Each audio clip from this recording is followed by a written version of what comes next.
Bunch of airheads, Charlie, right? Fucking airheads. And that'll start the podcast off, airheads. What's going on, guys? Welcome back to the Den. It's been a minute. It's been a minute since we've done a roundtable. It's been a minute since I've done a lot of stuff on the channel, but we're here. We're going to talk some Maul Shadow Lords. I know we're all pretty excited. I know how big Darth Maul fans we all are, but got the usual suspects with me today. We got Charlie, JT, Percy, Sarah, and Eric. You're a new one to the roundtables, man.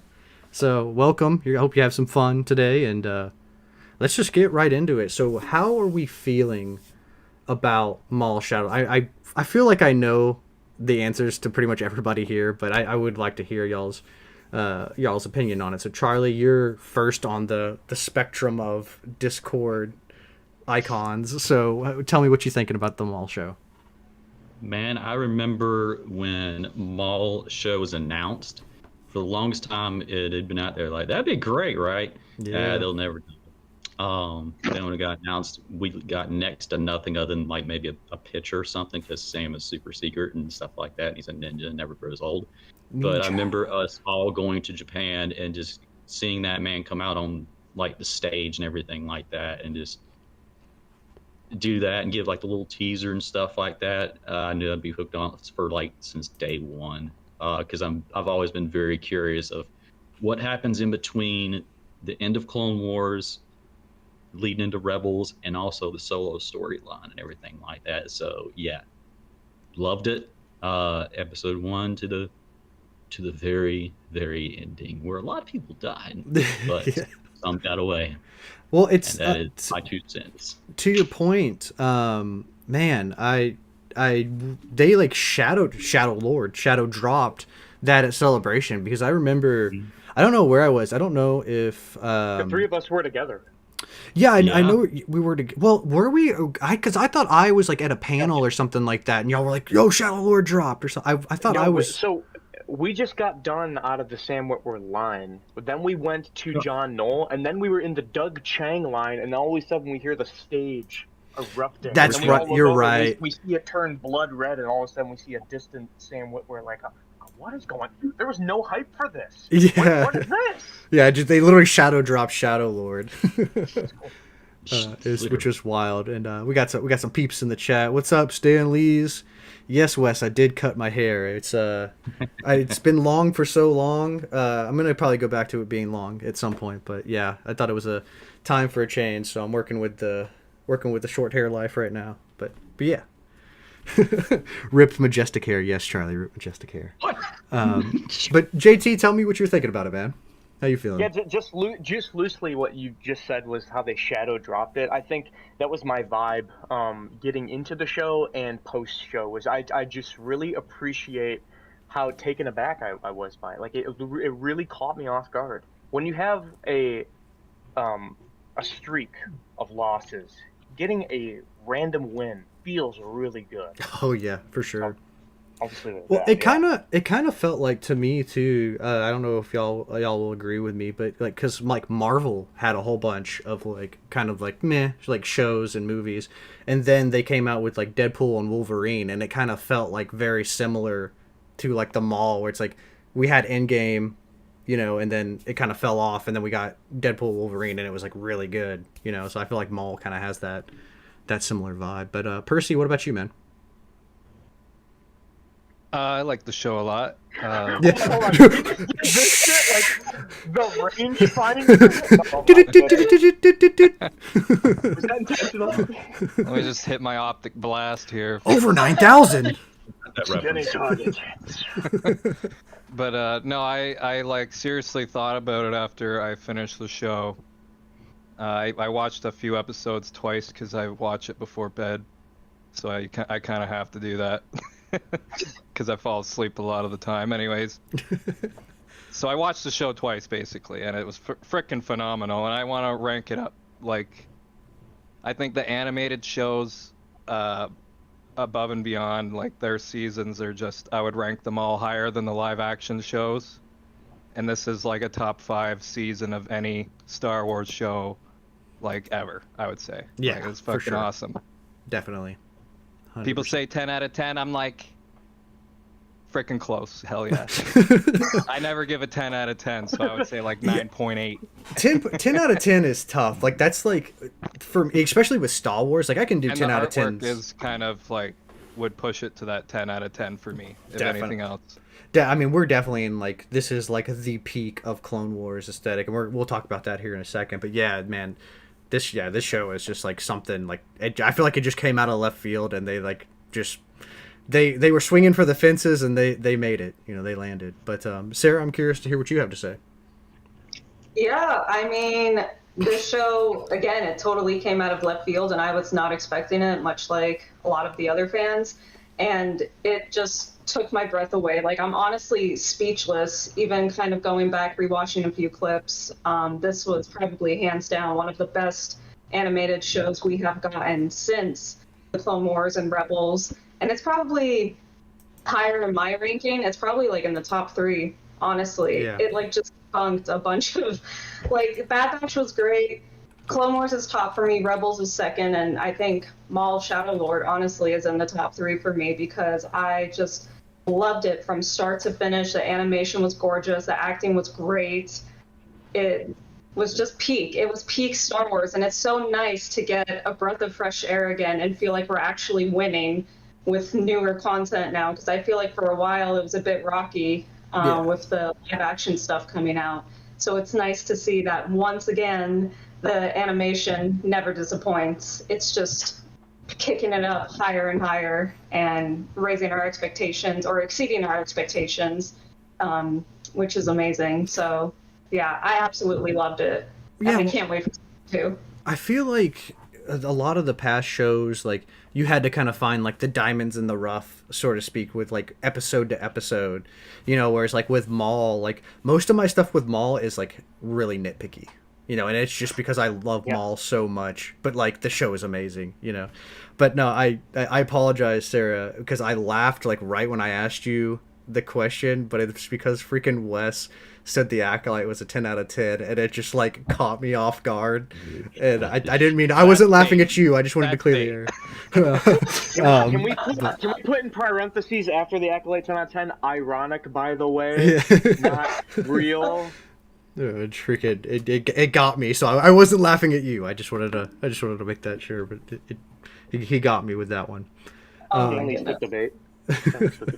He wants to start a debate. What's that? In Mad Max, he's like, "That's bait," or whatever. That one clip. But Eric, what about you, man? Oh man, gonna be a little biased here. Maybe not so much, depending on the way you look at it. But Maul has definitely always been my favorite Sith Lord. So, and I knew that obviously with Sam, obviously being part of this project, I knew it was gonna be amazing. I would give it a 10 out of 10. It was nice with the extra additions in there. You know, with his voice in the lightsaber at some scenes too. He had mentioned about that. That was really cool. I know y'all had talked about the Clone Wars as well being some of y'all's favorite. That's definitely one of my favorites too. And it continued that legacy at the end of season 7 of Clone Wars of how good it was. And it just continued with that with Maul throughout the series. And not only that too, I've been reading the prequel comics as well. There's 2 of them that have come out. Amazing, by the way. So if you guys haven't read them, you can read them on the Marvel Comics for free, or you can purchase them. Okay. And the 3rd one comes out this week as well, so I'm looking forward to that. And it was just cool to see all the introductions of all these new characters that we didn't know anything about, such as like the 2 Jedis, 2 Boots, the main guy who's in charge of like the police department, and Lawson, not just their character, but like their voices. They pick the right people like every time that they make an animated show, and they just killed it. And it was just amazing to see that chemistry work together. And then it also felt like, in a sense, for those who have seen Game of Thrones, just like don't be connected to really anyone, because anyone's like can go at any moment. And it definitely showed towards the end, because when Merrick killed David Cullen's character, and when he killed him, I was like, dude, like, why did you do that? Like, I love that character, and you have to kill him? Yeah. That explains why we don't see him in, like, you know, in Rebels as an example. So it was really cool. I love the Vader part, too. I love that he didn't talk at all, and I think that was, like, perfect because he doesn't need to. Yeah, he's for Vader. sure. So Definitely. yeah, those are some of my general thoughts about the show. And I definitely look forward to rewatching it again. Yeah. Well, it'd be cool to like watch it like not from week to week, just like sit down and kind of like span the entire thing, you know, in like in a day or something. But do you know how many? Because I'm not like super familiar with the comics. How many is coming out in that set of comics? Do you know? Have they announced that? I'd have to look it up. I'm not 100% sure on that. As of now, the third one comes out this Wednesday. So, and they have different cover variants too. There's one that I want to get this week. Hopefully I get it, but maybe it's like a comic book shop kind of thing. One of them has Zeb on there from the Mandalorian movie that's coming out here pretty soon, and it looks amazing. And they have some other cover variants too, because I've got the here, let me show you. I got the very first one right here that actually Sam signed. I had a friend of mine get it signed for me. Yeah, and I that's love sick. that, and it's authentic too, because I'm gonna get all the cast members. So I'll have Vanessa sign it, and the Twilight chick, I forgot her name. Sorry, Devin. The voice actress for her too, and David Collins as well, because they're going to be up in the Dallas area later this year. So that's the first one. I really like that one. I have another one. This one I've not read through, but Sam actually looked through it, apparently, according to my friend. It was like, you mind if I guess he just started looking through it, and my friend was like, kind of like, ooh, don't do that. I was like, no, that's totally fine. He's more than welcome to look at that comic, because I plan on getting this graded. So, because why are some of these pages so sticky on this new comic book, man? Well, that would have been kind of weird doing that in public at Nostalgia Con. So here's the second one. Oh, nice. Again, this is like the standard cover art for it. I know there's other variants of it. And Percy, that's the one you had, right? It. That's the one you showed? Yeah, I've got that one and the other standard one for the first one here. Yeah, it's cool. Yeah, y'all both have them. Nice.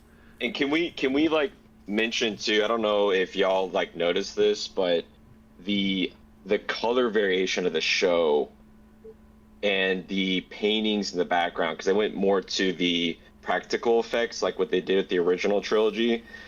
I just got to say that team deserves an award because of all the color variation. It's just beautiful. Yeah. For sure, and that can kind of bleed over into like the next. I wanted to talk about the art style, but real quick, I want to acknowledge we don't have StreamYards anymore, so I can't like highlight y'all's stuff. But the Stanley's goes, the Spybot was Maul's R2 or Chopper. I kind of feel like he's a bit of both. He has the chaos of Chopper, and I think the adaptability of like R2. You know, he kind of has like a mixture of both. Basically, R2, Chopper, and then I would say a Goblin. Like, I don't know. He gives me Goblin energy. You know, but no, yeah.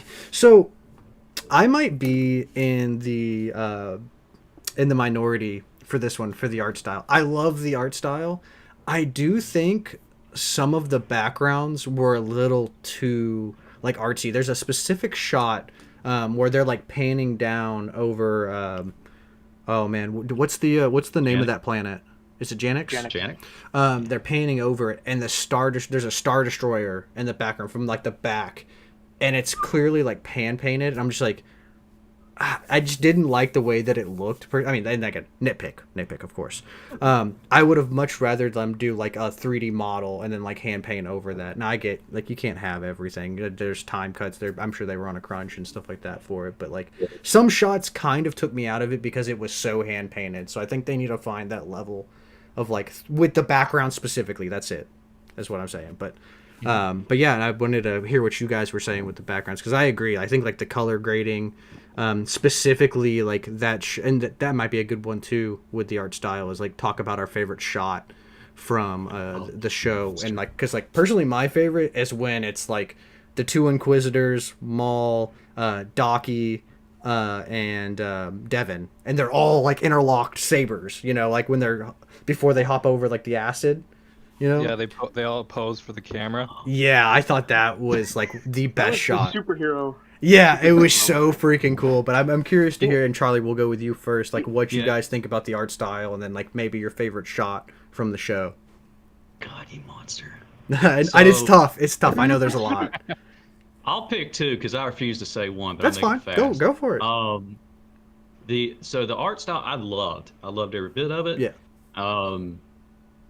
The layouts when they were doing I can tell you straight up the first one that I really loved was Maul warming up after he got somewhat of an upgrade before it got kicked again. Oh yeah, when he's in the tunnel, he's like doing his like when session, he's doing his warm-ups and stuff like that. I know Sam did a little bit of stuff, which is amazing for him because he's never done that. Yeah, they like painted his face, right? Like they got all his facial features and stuff like that. Do this for the show, but like, and secondly, spoilers, but my God, if you haven't watched it, what are you even doing here? Just get out of here. Is when the Chosen One, Darth Vader, just comes out of the fog, and you just literally just see that, and yeah, it just, I don't know, that was a perfect little thing. That's pretty epic. As far as the art style, I loved it. Nice. They always work super hard when it comes to stuff like that. For sure. I mean, going back to, I remember when Siege of Mandalore came out, and everybody just got whiplash. Like, wait, what? What's this? Yeah. And what's this? Anyways, carry on, guys. I'm an idiot. Well, to me, it kind of felt like they took a lot of inspiration from like Spider-Verse, but it didn't feel like it was like direct copy. Like, like that meme, like, oh hey, can I, you can copy my homework, but like don't make it look obvious, or something like that. Whatever the meme is. Like, it didn't feel that way to me. It felt like it was their own thing, but they took inspiration kind of from that animation style. But JT, what about you, man? Yeah, I mean, you mentioned that shot of where they're all saber locked like that. That actually reminded me of that shot in the Clone Wars when Adi Gallia gets stabbed by Savage's horns, and then Kenobi is 1v2ing them, and then he's in the cave doing this like this A pose with them interlocking like that.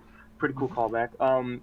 But I mean, the art style. There's that one Visions episode. I've not seen it, but I've seen like stills of it online. Do you remember that Demon Hunters, K-pop Demon Hunter thing that came out? That kind of like stuttery but 3D animation style. There's a Visions episode where it was like that, and it had that kind of painted effect. It was like a chick, right? She was like stranded in the desert or something like that. It was very like abstract, right? Is that the one you're talking about? It was like her, and she was struggling with this Sith that had like a lightsaber katana. Yeah, okay. It wasn't the Ronin. It was like a legit like lightsaber katana. No, I know what you're talking about now. It's season 2, right? It kind of reminded me of that experimental art style. I didn't mind it. You can definitely tell that it is still like the Clone Wars season 7 engine with like the fluidity of things. Right. But like you said, like the way that things are painted. I mean, even Maul's lightsaber, if you look close at specifically the red blades, the blue ones with Devon's and Daki's, perfectly normal. But Maul's, the Inquisitors, anyone with a red blade had this kind of like lightning fire around it that just it looked pretty unique, and I did appreciate it. It didn't take me out of the mysticism of anything, but my favorite shot wasn't even like something notable. It was a simple moment in one of the episodes where they're just panning the camera down in Janix somewhere, and you can see like the blue hues. It looks like an oil canvas like painting, like a matte painting or something like it. I have a concept art that's like 18 inches long or something like that, and it's this really cool like oily looking blue hues and red hues. It looks like you would want to put on 3D glasses. It's so trippy. But like that, just something simple that catches your eye. That's mine. I have to go back and see if I can find exactly what episode and what timestamp. But yeah, it didn't distract me from anything. I do appreciate it.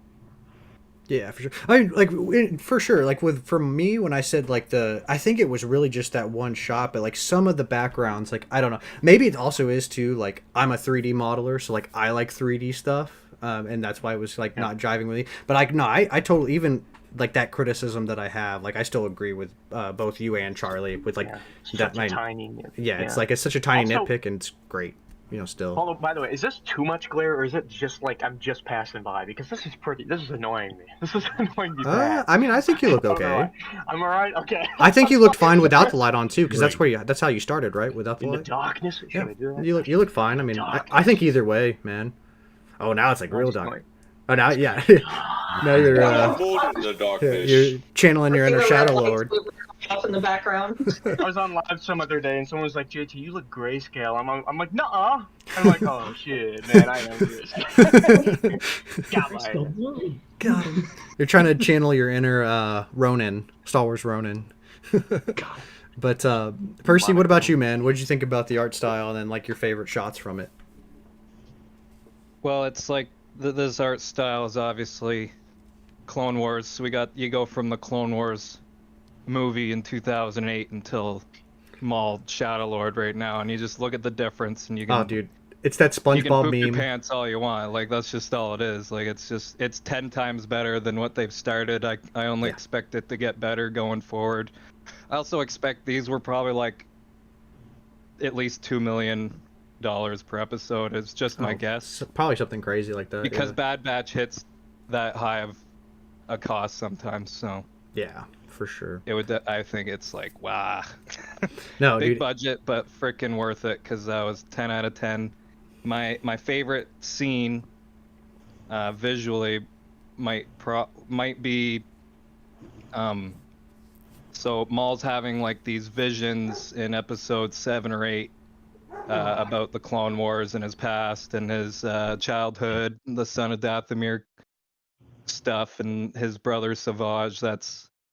So he's remembering his brother dying and like his aura, his fucking sick aura going into him, and then like he remembers Sidious killing him, and he remembers himself as a kid. We get like a new memory of him and Savage as kids, which was pretty cool. And yeah, just the visuals of that reminds me of like Anakin when he has like Force visions in the Clone Wars. So like that's kind of my favorite stuff right there. It's like it looked at just like when he sees visions of like the future, and then afterwards the father erases his memory because he's like, yo, you can't know you're gonna be Vader, bro. Yeah, we're gonna have because I have a couple of things about that segment that you're talking about, because there's a lot of stuff that kind of goes down within a minute time span. So we'll definitely harken back to that.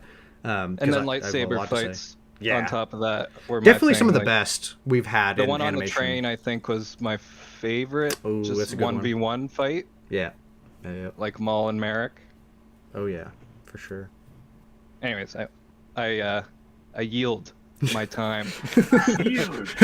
He's like, thank you for my TED talk. This is it. I'm actually logging off now. No, but Sarah, what about you? What did you think? Yeah, Percy just actually stole what I was gonna say. It was definitely the same scene with Maul in the water, looking at his reflection and thinking back on the memories from Dathomir and Palpatine, because like even though I knew it was animated, that was probably the most realistic scene, to me at least, how it came off. And it almost felt live action, especially when you see him crying. And I was not expecting that. So that to me, I was like, dang, like this is really intense. It was just so beautifully done. And of course, Sam Witwer, as always, just knocked it out of the park with like breathing heavily and going, oh, I need my revenge. I'm going to kill Palpatine. I'm like, we want you to, bro, but it's not going to happen. But that was definitely a favorite visual for me right there. If I'm going to cheat and pick another one, and of course I don't want to do too much into it or dive too much into it, but it was probably the fog when Vader pops up. Oh and yeah. I have not had a jump scare like that, a Vader jump scare, since Fallen Order. So the fact that it gave me that same feeling that I had like 7 years ago playing that game and now watching it animated in a Maul show just goes to show how big of an aura that Vader has. Like, the second he walks in the room, everyone in there is screwed. Yeah, for sure. You are not getting out of there alive, and if you are, that is by a long shot, by a thread.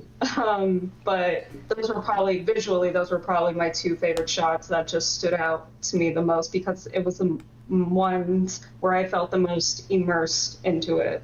Oh yeah, I'm honestly surprised Vader. I thought Vader was probably going to be across the board for you guys because he's like literally the king of aura farming. So like, I thought it was going to be like, yeah, everyone's like Vader, Vader, Vader. But no, we're going to get into like a lot of that stuff, breaking it down because like that's the thing I like about these scenes is I feel like there's not a lot said in like some of these scenes, but there's like so much to break down, like and so much symbolism and meaning behind a lot of these shots.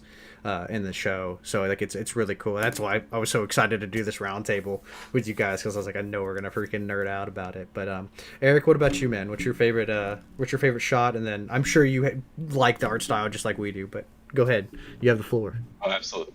Yeah, absolutely. Thank you.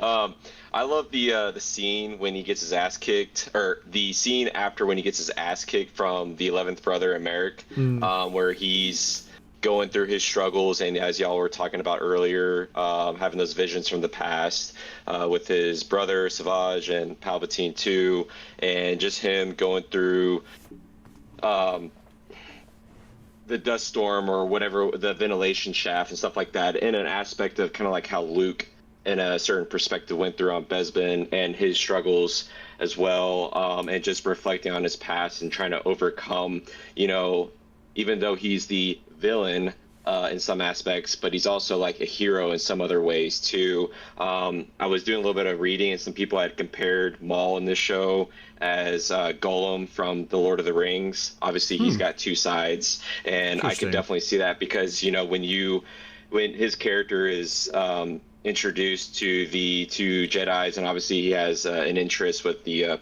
apprentice because he envisions that he or she will eventually become his apprentice. So, and all that being said right there, I love that scene where he's just like going through the thick of things, and you see the fog or the dust and whatnot, and him just suffering. And at one time he was at the high pinnacle of the universe, and now he's brought down to ground floor, and it just really showed his vulnerability, and I really love that aspect. And I feel like I've seen that before in other movies. We could probably say maybe some examples in some Marvel movies, or in an aspect, as I said earlier, in Star Wars too. So I really love that shot right there. And y'all had mentioned about the canvas in the background. I personally like that because it's nostalgic, because I think a lot of us grew up, or some of us at least grew up with the original trilogy probably first, or maybe the remastered version. So you definitely saw that, obviously, because that's just what they had back then. It was more inexpensive too, and then eventually CGI came through for the prequel movies, and I just really like that aspect. I thought they did a very good job with that, and of course, I'm a big fan of Red, so they had me enticed there. So yeah, heck yeah. Well, I had actually a different segment planned for like the next kind of step, but since we've been talking about like the visions and like that specific arc, I kind of want to move that to like the forefront because I feel like that's kind of all on our minds right now.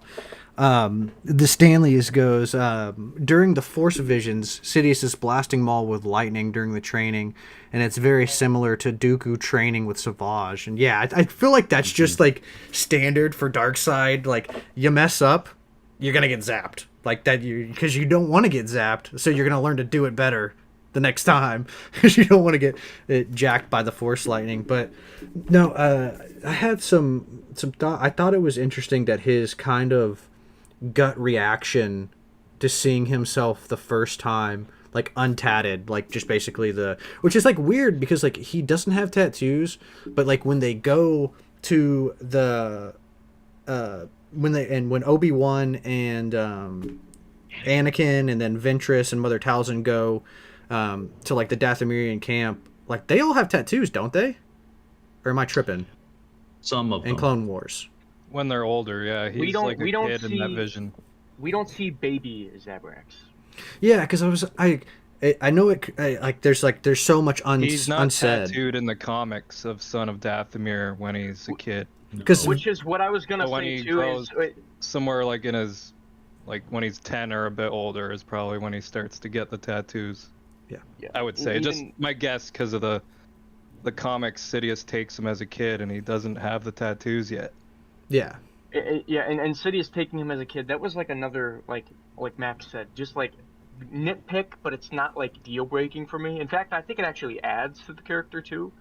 because you see that moment where he walks away from Savage, that he at least had that connection prior to being, full Sith mode. But in the comics, he was taken as a baby. That was a trade-off transaction between Palpatine and Mother Talzin, and it's not the Son of Dathomir comic, but there's another comic where he is young and he actually, I think he has tattoos, but he's like looking up, like this, and he's like scared, because this is when Sidious is put in the full like traditional, like people forget Maul is the last traditionally trained Sith Lord of like the old times. Grievous, for sure. Not Grievous. Oh my goodness. Vader never got that. Palpatine specifically made that so he would always be the weaker one to control, right? Yeah. So Palpatine, I'm mix matching my words, man. Maul was the last one of that era. Yeah. So it humanizes him in a different way. So like what you see where he's like I hate you, he's like moving the water and then he sees the untatted version of himself. You can go through each of like those little flashback and memories. Those are all like probably the most traumatic points of his life that he was reliving.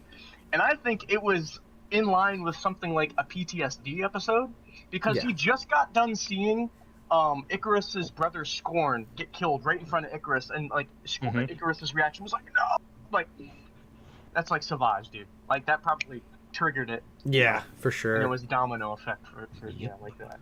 So. I think that's how the vision ends. He sees Icarus and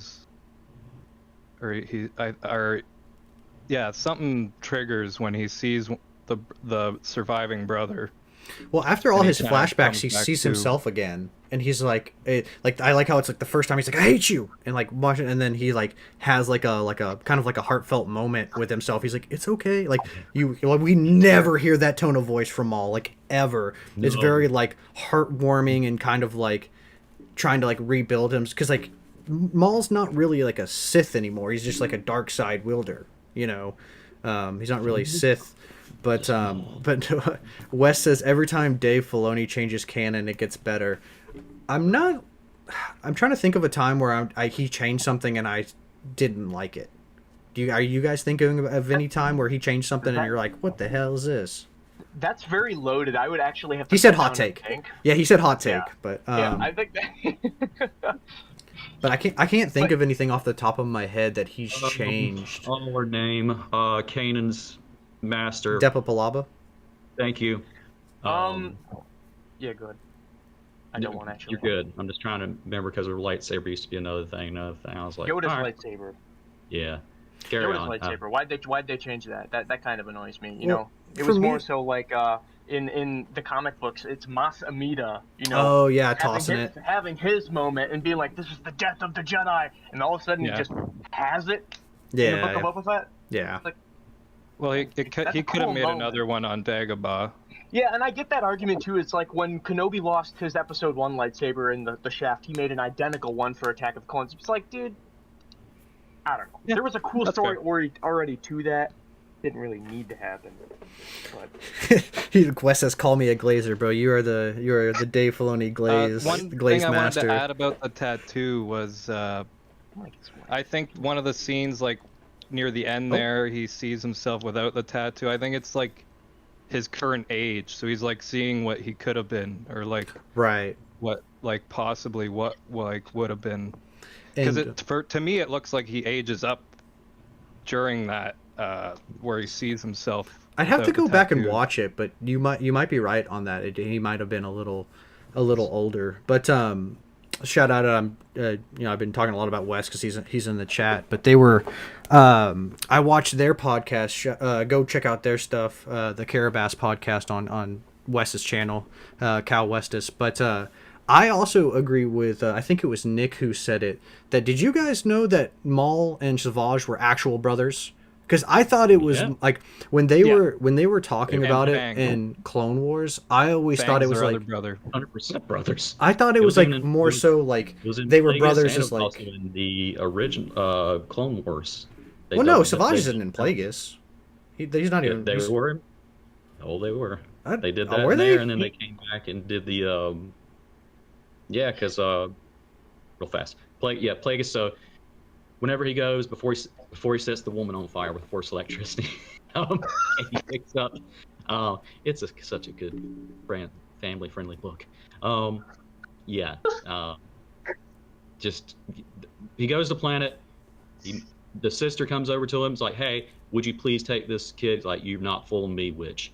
And then they have this little exchange and everything. Why would you give this kid to me? To say he has one other brother and everything.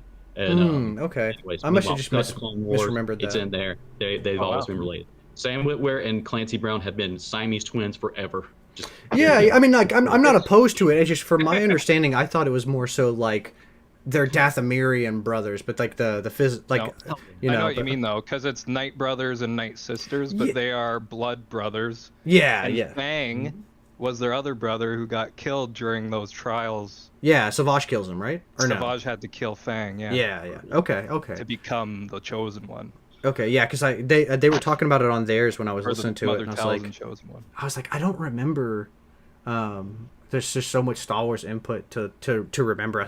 I thought they were like, oh, brother, like, like, hey, like, you're part of the tribe, sort of thing. But no, yeah, the whole thing, and then how did you guys feel about I know we mentioned Plagueis, but them kind of changing Plagueis. I always thought it was like, I didn't really care, like.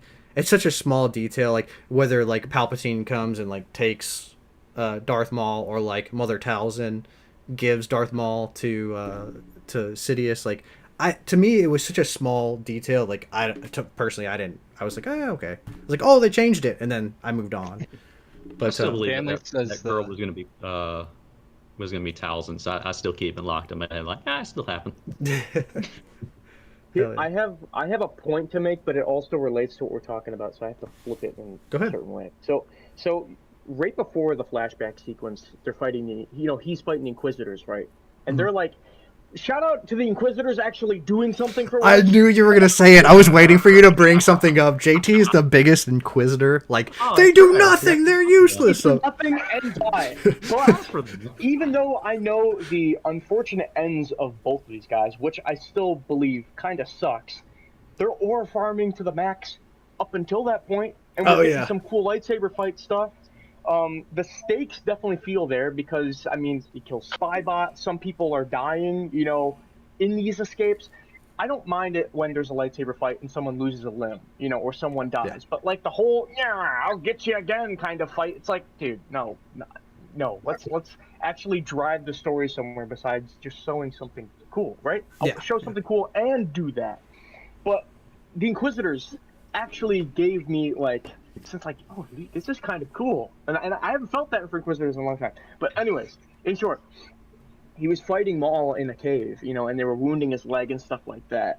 And then Maul did the whole, like, he brought the ceiling down, kind of separating himself from that. They were like, do you guys like appreciate, Maul getting hurt and then going into the flashback? I'm like, yeah, I think the Inquisitors getting that upper edge on Maul added to the effect that he had those flashbacks. Because Maul could have iced those Inquisitors, let's face it.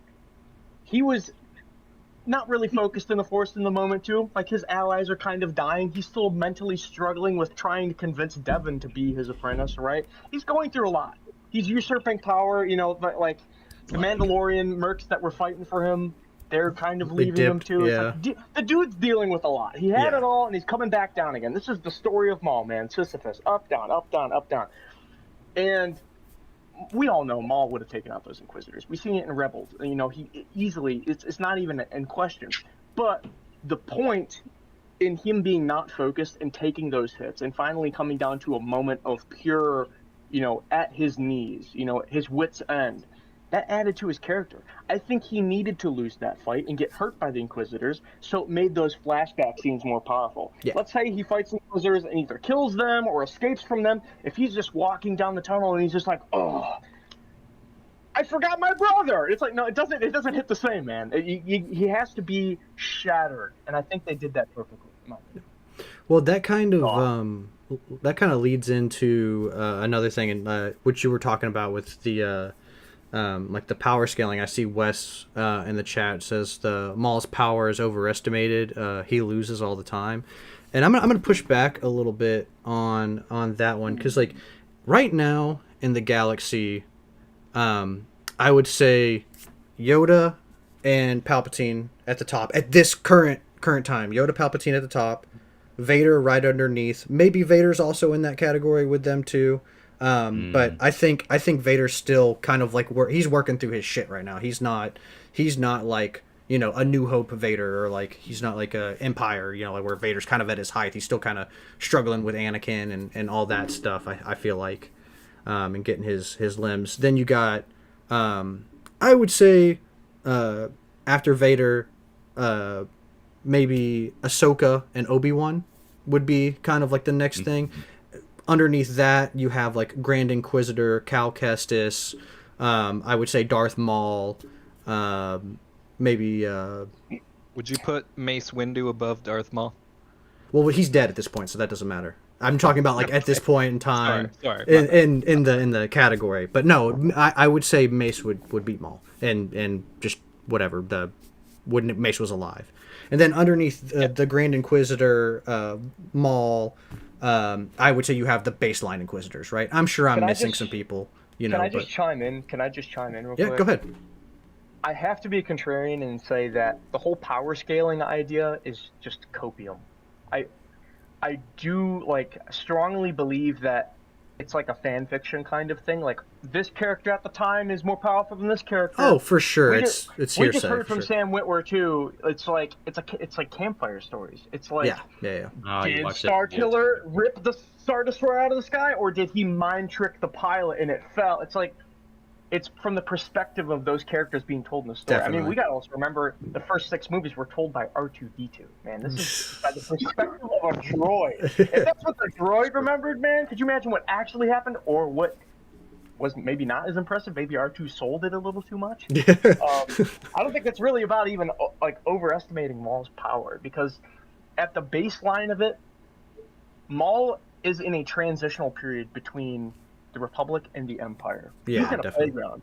The show of Shadow Lord is him getting away with crime because he can, but he's doomed to get a little and lose a little. You know, that's just his fate forever. Yeah, for sure, definitely. You know, so being a campfire story, I mean, you would hear the legends of Maul, this guy that is considered the Shadow. Ooh, spooky. He's done some nasty stuff. Yeah. I mean, you go through the holograms in the Jedi Temple, he's like, there will be more blood on your hands, Kenobi, if you do not show yourself. And he just sends like 7 decapitates. Yeah. Like, come on. Well, I don't know, because I was a little concerned too, because like, I was fine with like basically everything up till like they get to like that acid lake, because like I agree with you, like the him getting like stabbed, and him seeing, which honestly I forget the name of that, the Dathomirian who had the Gatling gun.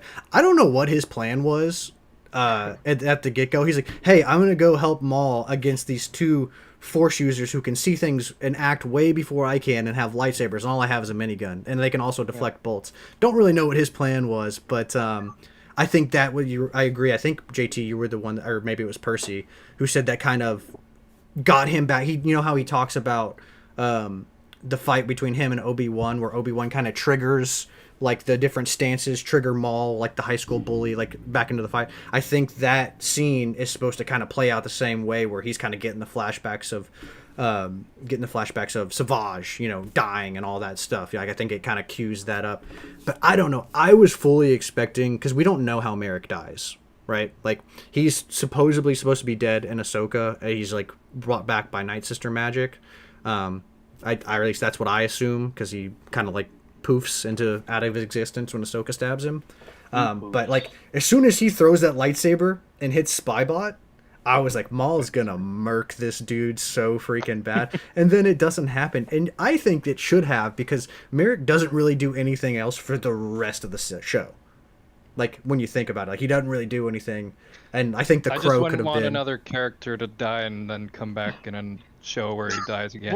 Well, he does die at some point, right? Like I said, Ahsoka takes place after. Marok and the Crow, I guess, the 11th brother or whatever, they almost killed Maul he had to bring down the ceiling in a cave to at least separate himself because there's no other options. He's literally standing at, like, on his knees like this. It's like, that was important that he took that loss right there. I agree. To make those flashbacks way more powerful, and boy, did they land. Yeah, no, You know, but that's I'm talking about the there's a lot of, Acid Lake area when they're fighting in the and like he's before. Well, because like no, that's after. That's after the Acid Lake happens after that. All those flashbacks and stuff. On the way to Vader. Sprinting out of the tunnel, by the way. No, and that was sick, and I agree.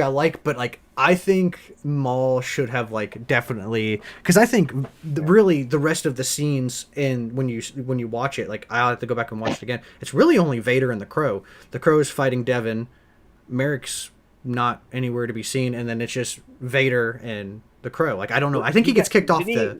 He got kicked off the bridge, I thought. Yeah, so that's what I'm saying. Like, far, I think. Yeah. I think it would have shown Maul's power to like when you really push him, like you're gonna get stepped on because like I don't care. I mean, at least in my head canon, Maul beats every Inquisitor. Like he can't beat Palpatine. He can't beat Vader. Obviously, I don't even think he can beat Ahsoka because Ahsoka's just trained. A random Jedi turned Sith or Dark Jedi, whatever you want to say, is not going to be more powerful than the last traditionally trained Sith Lord of the old era. It has to take some severe lack of focus in the Force, distraction, and other things going on. It's what's up here that goes on, to fully get. But they did it in such a way that it added to the story, and it humanized Maul in a crazy way I never even expected. When you watch the Clone Wars and you're like, dude, this dude's been a spider guy down in the cave for how long?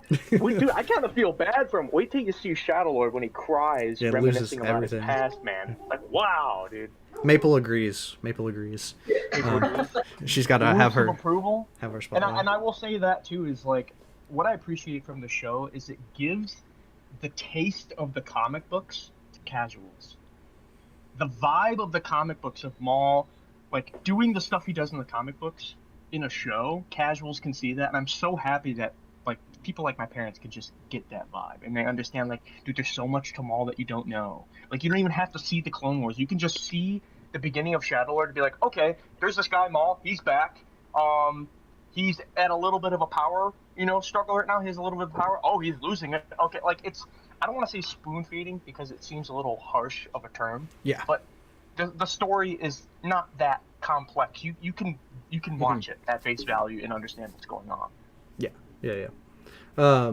The Stanleys actually brought something in that I thought was kind of interesting. Now, like Night Brothers, obviously, to my knowledge, can't use the magic. It's only the Night Sisters. But he said, I wonder if Maul does kill Marok, maybe in like the season 2, or if we get more, then uses the Night Sister magic to like reanimate him to spy on the Empire. That could be something kind of interesting. I think. I don't think that's going to happen. I think it's going to be.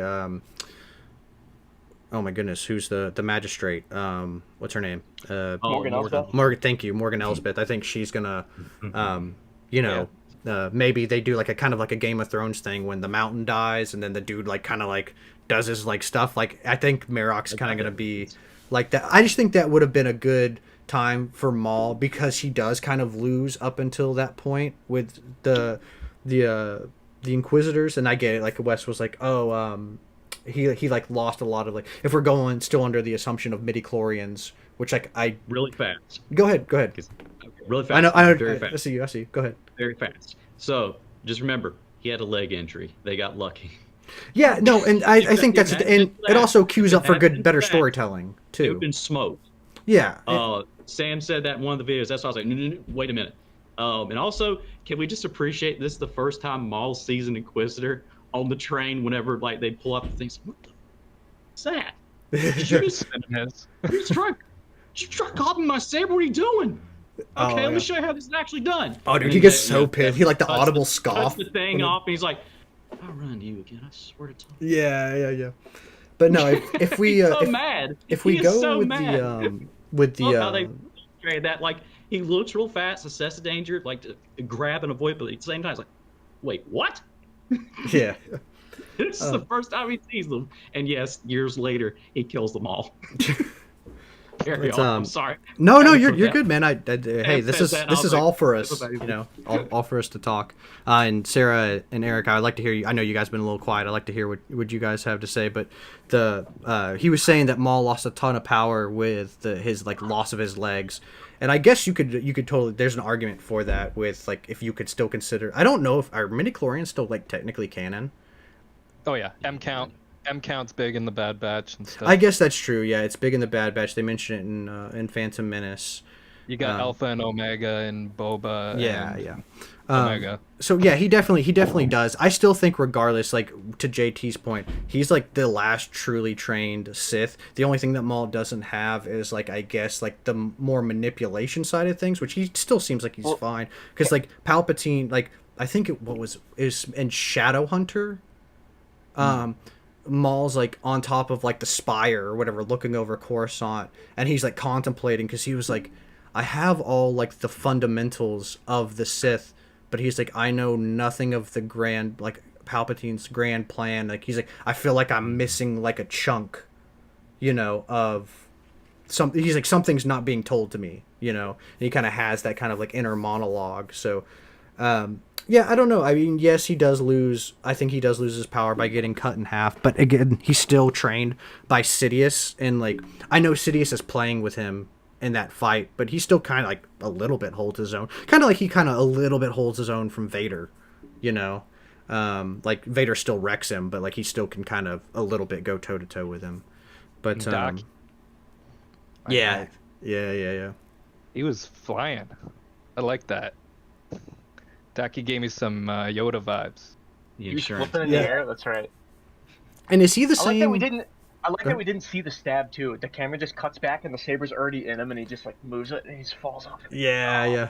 That was sick. Which character would ever die from a stab? I think, other than Qui-Gon. Yeah, right. They brought back the dying from lightsabers. Bingo list.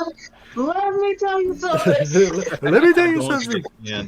Oh no, don't get me started on that debate, dude. I'm sorry. Oh my God. I yield. Do not get me started on the saber logic of the stabs. Oh my gosh, I will go on a tangent. I will say I did expect that with Master Daki to die. It's weird. Like I knew he was going to die. I was just like, he's kind of like a Yoda, you know. He's old, and Devon's like, you know, the up-and-coming apprentice and Padawan, soon-to-be Jedi, or at least we thought. But I was I was surprised, but I wasn't surprised. But I was still surprised because it just happens quick. You don't see the saber stab. You just like see it pan to that, and you're like, oh. He's gone. And I will say that scene where Devon sees it and she just lets out that blood-curdling no. Yeah. I felt that within the depths of my soul. Like, gosh dang, give that voice actress her Sith voice when she's like, "I'll kill him." Yeah, where she's like it has like that Mother Talzin like voice on top almost. I loved that little detail. That was so cool, and that whole like scene, and even like we all saw like Maul, you know, kind of push it to happen because, you know, like he kind of backs off from the battle, but he's still kind of pushed Master Daki into it. And because I was like, how is he going to get Devon as his apprentice, you know, without Daki dying? So he's like, it's like moving the chance cube. Like he's guaranteeing his odds. Exactly. It was like chess pieces, and he's like, okay, well, you know, checkmate on here. And now, I mean, I knew that was going to be the reason why Devon becomes Maul's apprentice, because now she's just filled with hate and rage, and he's going to train her. But I just loved that whole sequence so much. I just thought it was so intense. And then bringing Vader on top of it, that just was the cherry on top. 10 out of 10. 100%. Well, and another kind of since we're talking about, I think the voice acting just across the board for everybody who was on it. I think Eric, you were the one that were saying like the voice acting is just like the best we've ever had it when we're talking it at the beginning. But like when, you know, Maul goes, "What are you?" when he's like fighting Vader, because like he's like intrigued. He's like, "What?" He's like, "What?" He's like, "You're not an Inquisitor." He's like, "What the heck are you?" And it doesn't dawn on him that Palpatine has like a new apprentice. And then when Docky, he's like, "I fear what my intentions or like my feelings are saying," that he is a Sith Lord, and Maul like loses his shit for a second.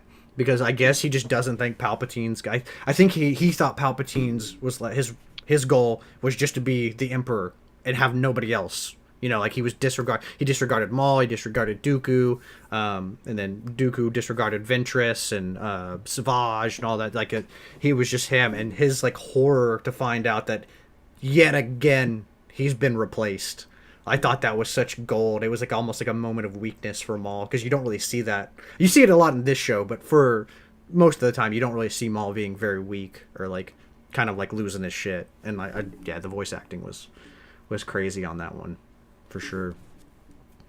But let's see what else. Do you guys think so? Going back to something that JT said earlier, that Maul being the last kind of traditionally trained Sith.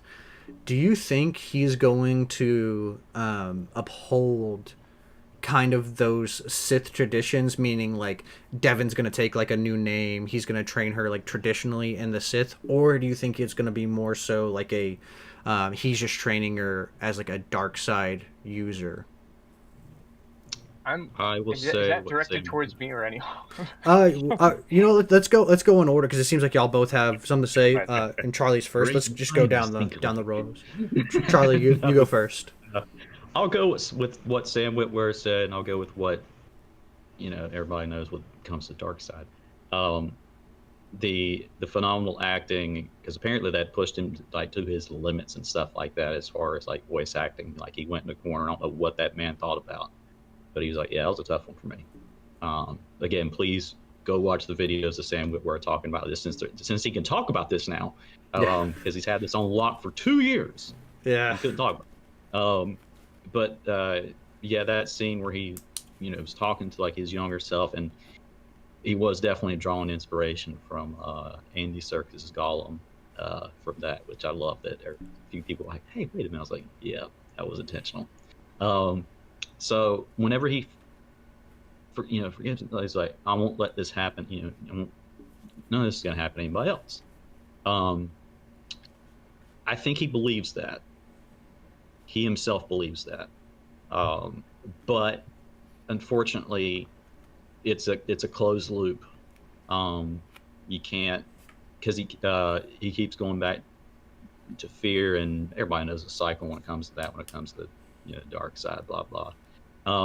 He doesn't have that out of anything else. I think in his own way, especially like Sam said, like in this timeline, this is a very different Maul. He really wants to stick it to Palpatine. He really wants to stick to Sidious. Not that they're the same person. That's crazy. But it's doomed to fail. But he views it as helping. So I think he's going to try. I definitely don't know.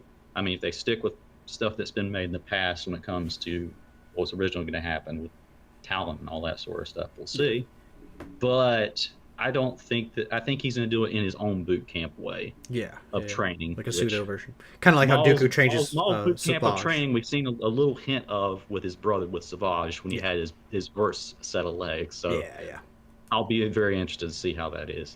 Anyways, I have spoken. I'm done. Carry on. JT, you're next, man.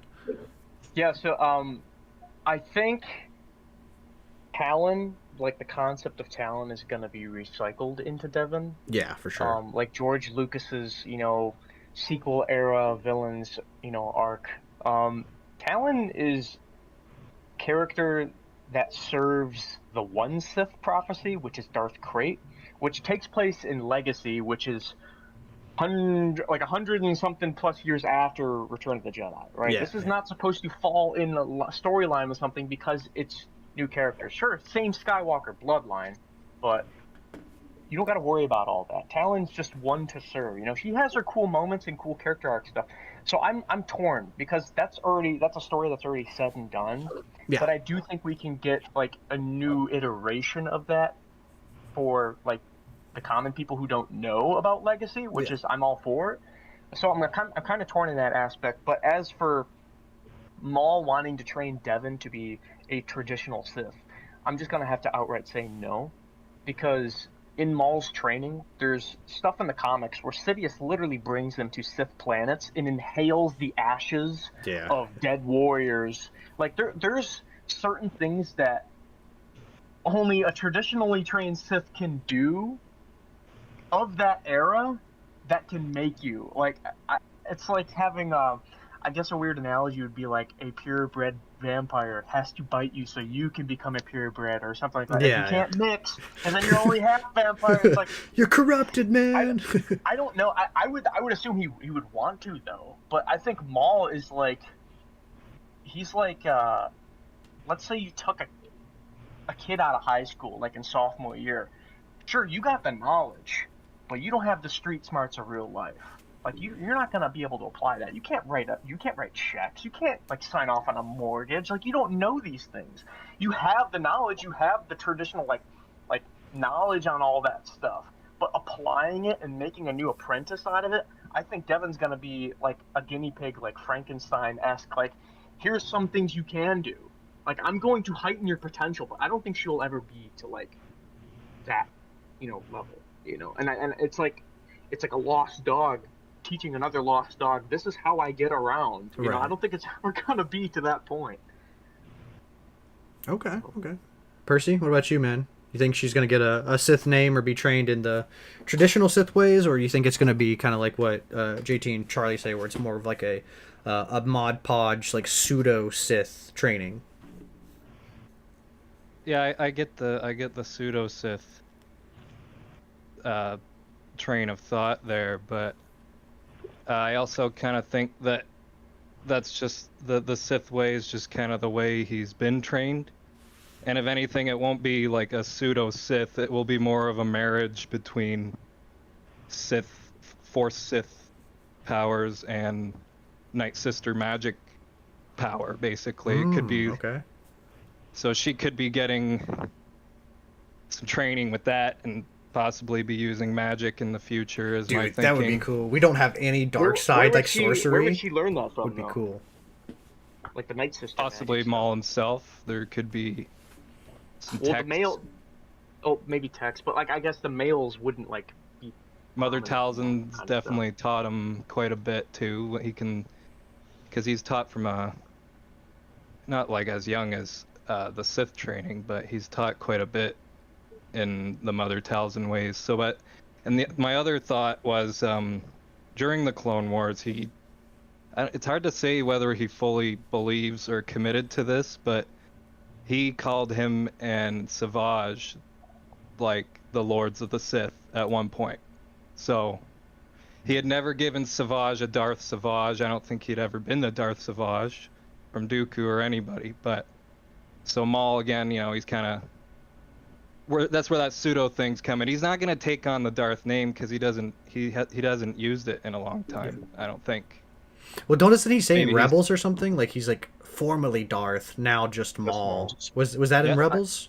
I think that's the quote right there. Yeah. The Lords of the Sith thing, though, I think was more so an ego trip and just knowing that Sidious is not in his life anymore, and he's like he has power, and now he has someone willing to. There's always going to be a Sith to embody the power and one to crave it, right? And now that he's got his brother back, I think that's where that ego kind of like plays in, like we are the true Lords of the Sith. Like, Nick, what's going on, man? Appreciate you popping in. CGS props. Crazy madman. I think it could be a little bit closer to Sith than what everyone else is saying so far. Yeah, well, for me, it's like it's hard because like it feels like he's trying to kind of let go of a lot of that hatred and a lot of that like basically the stuff that he feels made him like discarded, and kind of like doesn't work for him. So it's like it's weird, like him like kind of like again going back to the puddle scene where his initial reaction is anger and rage. He's like, I hate you, and like get away. And then at the end he's like kind of more sympathetic. He's like, it's all right, it's okay. Like, it's like he's like talking to like I think JT said like a lost dog or like a lost puppy. You know, it's like his like younger self in some capacity, whether he's a little older or not. But like, I feel it's weird. Like, I don't know, because I could see arguments for both, where he's gonna train her like a classic Sith, where like maybe she's not a Darth, but she takes on like a new persona. You know, like she changes her name, as in like Ventress. She was never Darth. She was just an assassin. Yeah. You go down that path for sure. I'm torn on the part where he says, like, you know, he's having his rage and his fit against Sidious. Like, I blame you. You know, I will never let you do this to anyone again. And it's like, oh man, you really can't control that. He's got me checkmated beyond belief. I think you're just angry and don't understand what's going on. For sure. But Sarah, do you have any thoughts on the Darth title or anything like that? It's definitely tricky for sure. I mean, it can go either way, and my logic always goes kind of like in order in terms of like Sith era. So I go all the way back from like the Old Republic era, how those Sith were traditionally trained, and especially how those Jedi were trained too. Those Sith in particular, if I remember correctly, correct me if I'm wrong, they were dominating at that time. Like, they almost took over, like, everything. Yeah, for sure. So that was, like, the peak. And then you fast forward, I'm skipping the High Republic. I'm skipping that era because I'm not as knowledgeable in that era in terms of how it worked. So I'm jumping to, like, the Clone Wars and Phantom Menace era and everything. Those Sith were still kind of on the rise again, but their teachings were a lot different. In the Old Republic, it was more aggressive, a little more hand-to-hand combat, or that's how the Jedi had to learn to defend themselves in order to win, was learn, hand-to-hand combat, because they were just doing more defense back then.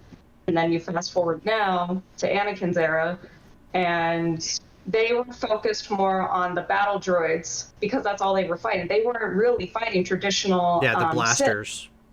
With the blasters. So they were just like deflecting blaster bolts at that time. So that's why when Maul comes in, it's like, oh shoot, like this is a real hand-to-hand combat with another Force user. Yeah. So, especially with how Maul was trained under Sidious, knowing what he knows, and on Dathomir, what he has gained, he probably will pass his knowledge to Devin. As for her title, I think she's just kind of going to go rogue and just kind of change her identity, where it's like, yes, she was a Jedi at one point, but now she's just kind of under the training of Maul. And whether it's Darth Devin or just, I don't know, a completely different name, I think that's just how it's traditionally going to go. Unless they take it a different direction. That's just my personal thoughts. Honestly, really. Well, you bring in the Old Republic, and I take it a little bit not further, like closer to Clone Wars, just because I just read the Darth Bane trilogy. I don't think they're going to do this because I don't think Dave really likes the Old Republic. He doesn't really ever really mention it or anything like that. But I would love for them to do something kind of like Bane is like seeking knowledge. You know, I think he goes to Tython, I believe is the planet, and like Tython's like lost in the records. You know, it's like a gravitational storm, kind of like we see in Solo when they're going through like that cloud, like cluster or whatever. It like Tython is like clouded by that, and that's why it's kind of like lost to the ages. But like they gain so much knowledge, him and his apprentice, from going and doing all these different things from all these other Sith. Like I think it would take Maul away from the crime syndicate too, so I don't think they would do it, but it would be cool in that regards. When you said Old Republic, that's what it made me think of, because Bane, I think, it's like 1,000 years or something like that after the Old Republic, but he's got to kind of learn everything from these like forgotten Sith, because everything's been destroyed or hidden in the archives and things like that. So it would be cool to see Maul maybe take some of those aspects where he's like trying to find, because I don't think he has a plan to defeat Palpatine. He wants to defeat Palpatine, but he doesn't really have like a grand plan, and it would be cool to see that. I think his plan is use somebody, because Yeah, his whole for sure. life he's been used as a weapon and a tool, as a means to get someone killed. So if he can get that power, I mean, that's why he's trying to convince Ahsoka in season 7. He's like, we can't take him alone. There's gonna be a time where you fight him sometime. You're not gonna be able to take him alone. She didn't believe him. They got in a fight. The rest is history. But I think the same thing's gonna happen with Devin. You know, he's slowly convincing her, and you see that at the end of the series too. She like looks up and kind of like a conceding, like, "What is thy bidding, master?" You know, just like, okay, I guess you're part of the crew, part of the ship, part of the crew. But it's like, you know, it's tough to say because Revan created the rule of 2, but Bane perfected it. Yeah, for sure.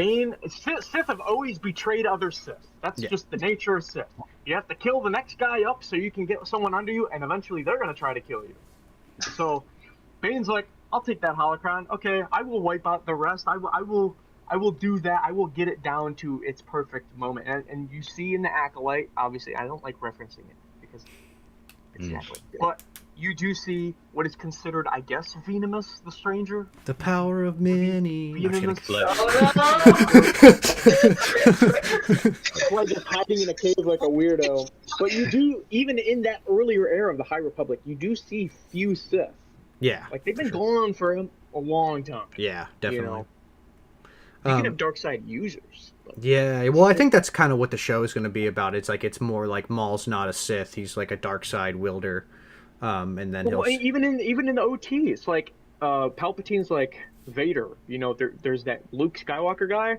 God, we can use him as a dark Jedi. Yeah, a valuable asset to the Empire. For sure. You obviously get that later, but. Eric, what about you, man? We haven't heard what you think about the Darth title and the classic training of the Sith. I'm curious to hear what you have to say. I don't think she's gonna get the title of Darth because Maul doesn't have the title of Darth. He got rid of that, or whatever the case is. People just call him Maul, right? Why would he call her Darth whatever, even if she keeps her name or she changes it to something else? Yeah. I do like the idea right now, at this point in season 1, since it's finished, that everyone's having this discussion that she could be Darth Talon. But I also like the fact that let that be its own thing. Let's have someone else. That way you can play with the idea of, you know, with whatever, and then eventually it fruitions into this character. Now, I'm not saying that she eventually takes her own path and she bumps into someone else that we don't really know anything about, or whatever the case is, and she's given that title. Why? Well, it was explained with everyone else speaking about this, but if you kind of caught the drift, Sith have a big ego. So why would Maul at this point, because he's not Darth Maul, why would he give her the title of Darth unless he crowns himself as Darth Maul? But he never says that. No one ever says that anytime after, basically, once he's discarded from Palpatine. I wish he was called Darth Maul, but that's not the reality of it. Yeah, for sure. But I think having Devin as a different name, not as Darth Talon, but maybe as something else, whatever that is, I would rather it have that, because what could happen is that there could be an uproar about, and this changes the whole history with Darth Talon, which I'm not super knowledgeable about her, but I just know for a fact you're going to tick off a lot of people. So I think it's best just to keep it that way in the books, in the comics, whatever she's in, and let her be who she is. Let her decide who she gets to be while she figures that out in the next stage of season 2 and however many seasons we get, because I hope we get more than 2 seasons, to be honest with you. Dude, we're getting more than 2 for sure. We're getting more than 2. Because they greenlit it the second season before the first season came out, so I was like, I would rage if Bad Batch gets more seasons than Maul does. Like, I would physically rage. I'll jump dimensions. Yeah, if like, because this show is just pure. Not like again, we're not gonna get on a Bad Batch thing, but like I think we're getting at least 3. Like, minimum, we're getting at least 3. Dude, David for Collins sure said in an exit interview, "See you next year." All right, well then, season 2, here I come, Yeah. or here we come, I should say. But no, I really think that she should just create her own name with her own creation of what she goes through, or Maul gives her a name, but it's not Talon or whoever. And I think that would be really cool, just because, you know, you get a brand new character, and now we get all this new back lore stuff, and there could be like a Visions thing, there could be more comics, more books, who knows. And obviously we don't know the fate of her, like what happens to her. Maybe she survives the Empire, you know, the whole might of the Empire through the original trilogy, or she gets killed maybe the next season or 3 or 4, who knows. I just really like the fact that we're all having this discussion right now to really ponder the idea, but I want to bet that I think all of us are wrong in some aspects. Oh, and for I like sure, that. for sure. Yeah, because the people that are behind the show are obviously working on that. They probably already have it already written, or in some aspects, you know, finalized, and it's going to blow us away. And so, and if they do make her Talon, I know, at least I feel like I know that they're going to make it work the right way. All the sweaties are going to come out. All the Dark Talon sweaties are going to come out of the closet. Just because I'm not gonna, this is a little change of subject real quick, but it's still Star Wars. It's not spoiling anything. But I did see the first 30 minutes of the Mandalorian Grogu movie on this past Monday, and everybody dies. No, I'm just kidding. Cover, the end. They did cover one thing I had a big question about, and I was like, that was really well put together. You didn't need to put a lot of emphasis on it, and I think that worked out really well. And if they do that with whoever this Devin turns into, which obviously it's going to take some time, you need to give some more storytelling about it and build up, and maybe it may not even happen in season 2. It could happen in season 3, and I want to see that. I want to see more character building with Maul, and these other characters that we're going to be introduced to. And I do think that because of the time period, we're probably going to see maybe some of these characters we've seen in live action in the cartoons, or in this animated series, a little bit more, maybe like Morgan Elsbeth. I know someone had mentioned about that, and I think that would be a good idea. And Thrawn, potentially, you just never know. Because he is around during that time period. He hasn't been sent to the other side of the universe with Ezra, and anything is potential. Or other characters too that are technically non-canon, but then we get to see them, and now they're canon from the Ventress, video games back in the day. She's out there. She could be in there too, or some other important Imperial officers. There's one that comes to mind, but I don't remember her name. She wears a red outfit, and she has like black hair and like a white silver thing. Isn't she in Rebels? Anyways, I want to see like more characters maybe potentially brought to life, if you want to call it that, or into canon from the past that works the right way though. And you don't need to bring in everyone. So that's kind of how I feel about it. The rule of 2, obviously, obviously the Inquisitors are all dark side users, right? Well, it works, but it also is like contradictory, because then you've got all these other people that are doing your bidding, and then you got the 2 main people, and it's interesting to see all the Inquisitors in there.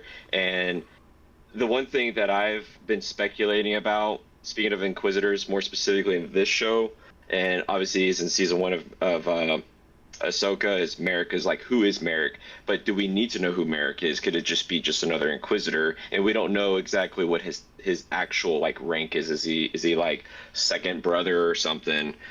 Is he brought to life from someone that was killed in the past? Because I've heard of the theory, and I don't really think this would really work potentially, but I could be wrong. Is that Merrick could potentially be Kanan, but I was just like, but he got obliterated. Like, how would he like come back to life? So I don't want him to be Kanan. 100% don't want him to be Kanan. No. But it's just like, if he's dead, like obviously they got to explain that in the show. So I'm excited to see how that happens. And then if they never reveal his face, which you don't need to do that all the time. Like Master Chief is an example. You don't know what he looks like.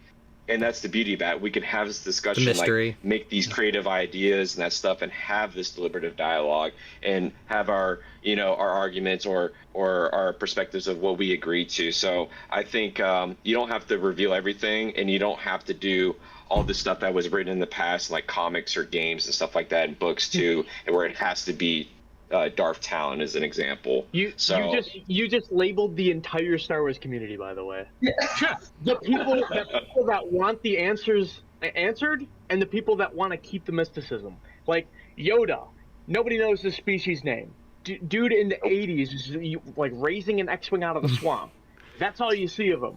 He's this like wizard, grand wizard guy. And then you got the people who are like, I want to know his home planet. I want to. It's like the duality of man. You can get a cool story at the expense of not having any mystery, and then you're not thinking about this franchise anymore.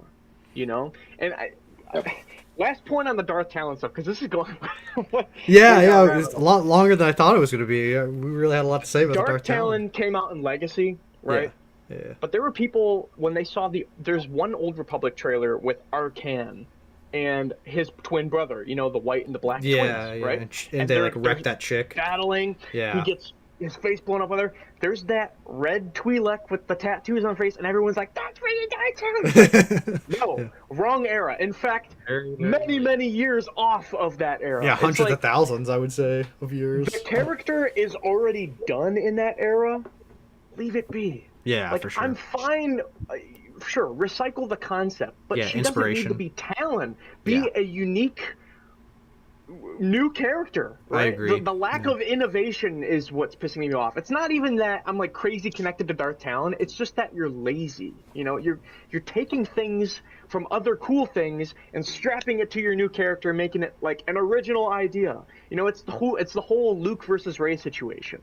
I was in London when they announced the new Jedi Order, and then Daisy Ridley came out and see it. I'm like, oh, wait, no, dude, new Jedi Order. So like the whole Heir to the Empire, the whole Yuzang Vong stuff, like his whole temple stuff, that's just gonna be attached to Rey because they wanted it to. It's like, I'm all for a new story, right? Don't get me wrong, and I want to connect with that character. But don't steal from another character to do it. Please don't. For sure. Please. 100% agree on that. Absolutely. We'll move on to the next one. You guys have been freaking killing me in the freaking chat with the freaking Power of Two special holiday special. I read that comment and I was taking everything in me, like about to start smirking. I'm like, I'm sitting here dying as y'all are explaining everything, and I'm just like, oh man, I'm trying not to. But let's see. In the chat too. What's up, Pop? He said Stanley says if Lawson somehow survived, he could tell Devin Maul got killed by a Docky. That's right. He did see a Maul like force push Docky. That could because we don't see it. He technically he gets shot in the shoulder and the knee or something like that. And he then goes into the so he's carrying. He had his Gatling gun, and I was like, oh, he's dead. There's no way he's alive. Anyone who has a Gatling gun dies in Star Wars. But so it stopped working. So that means he survived when he walked into the smoke because the Gatling gun malfunctioned. Well, and not to mention too, we just saw like half of Maul's crew. Even though he walked into fire, he was gonna there's no way he could have survived. Yeah, well, it's like we just got done seeing all of Maul's crew get wiped out. They're not going to show Lawson get wiped out. So that's why I'm thinking, he might come back, and that might be maybe Devin kind of goes on her own how Ventress and Dooku kind of separate. How Ventress is kind of just off doing her own thing. I could see that maybe in a season 3 or something like that, where maybe the Empire captured Lawson somehow or something like that, and. Sam Witwer was in a movie called The Mist. I think. Oh yeah. Yeah, he doesn't have a good ending in The Mist. That's for sure. That's for sure. Then Nick says, "Do we think the show could tap into a cliffhanger scene in Solo? I hope it does. I think the Crimson Dawn." On that note, final one. I do have a thing to say about that. Go ahead. Why is it?